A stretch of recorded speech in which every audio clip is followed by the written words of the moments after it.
Hi everyone, this is Dr. Merhaut from Elite Sports and Spine Chiropractic. Welcome to this week's Elite Education series. We're going to be talking about neck pain. I'm going to be going over three different things with neck pain, three different causes, I should say. Those causes are muscular neck pain, discogenic pain, so pain caused by some type of disc issue, also relating to some type of joint issue, and nerve type pain within the neck. So let's start out with muscular pain first. So oftentimes people will have neck pain through the muscles in the neck. Most people complain about it in the back of the neck. In previous episodes of the Elite Education series, we talked about upper cross syndrome. That's one of the most common things that we'll see with neck pain is relating it to upper cross syndrome. That is when the shoulders are rolled forward, the head is also jutted forward, and then the upper traps, levator scapula, the muscles in the back of the neck are being tense and causing the pain that people experience within the neck. That can cause restriction within the joints in the neck, and then as a chiropractor, we oftentimes adjust those areas to reduce the amount of tension and stress that are within the joints as well as within the muscle tissues in the neck. You can also have muscle pain due to a whiplash type injury. It could be due to a car accident where the head goes forward and then comes back real quick, causing a sprain strain type injury within the muscles in the neck as well as the ligaments in the neck.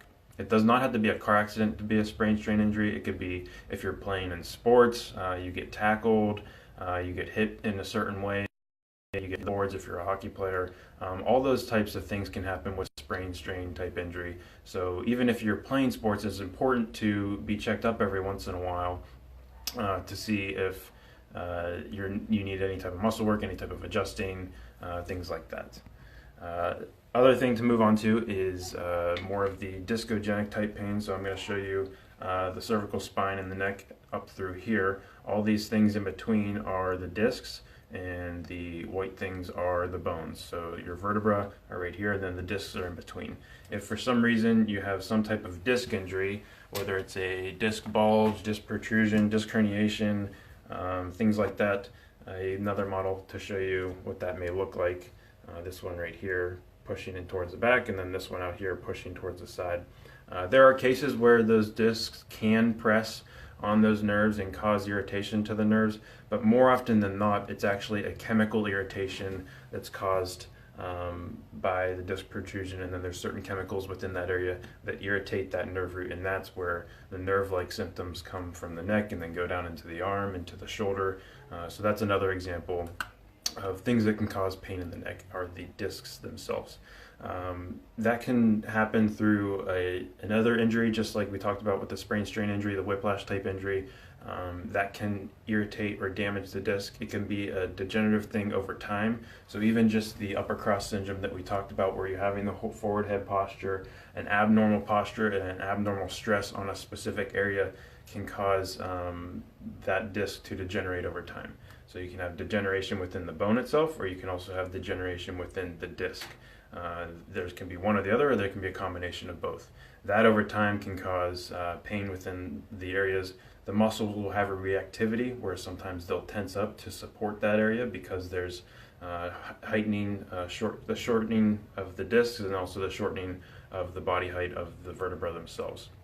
So there's other things that are associated with that disc type of injury, but that's most common. And then I did mention a little bit about the nerve type pain. Some people experience the headaches where they're getting the headaches towards the back of the head. We talked a little bit about the suboccipital muscles that are located back here at the base of the skull. There are little nerves that come out in between those, so if the muscles are tight between there, that can cause a pressure on those nerves, and then you can get the suboccipital type headaches. You can also get what we call cervicogenic type headaches, where that's related to the joints within the neck through here. These little joints right through here are called the facet joints. If the facet joints are restricted, or if there's inflammation around that joint itself, then people tend to get what we call a cervicogenic type headache, where the pain may start here and then it radiates up into the head. Sometimes the pain is just in the head, but then when we go and do an exam and we're pressing on some of these areas, the joint capsules around those facet joints, it's tender and it's painful, and then it reproduces those radiating symptoms up into the neck due to the restriction and the inflammation around the joint capsule. So those are some common things that we'll see basically every day in the office with muscle pain, joint pain, nerve pain, and also discogenic pain. So if you feel like anything, if you're dealing with any of those types of issues, or you want to be more preventative, whether you're an athlete and you're constantly going through stress, or you have a desk job and you're having that upper cross syndrome and that forward rolled posture, that forward head, those all causes daily stresses on the neck area that can potentially cause neck pain. So feel free to give the office a call. We can take a look at you, see if there's something we can help with, and if not, we do other referrals, or if we need to do some type of imaging that's necessary, we also do that. This is the Elite Education Series. If you have questions on anything related to neck pain, please comment in the section below and we'll get back to you. But I hope you join us again next week.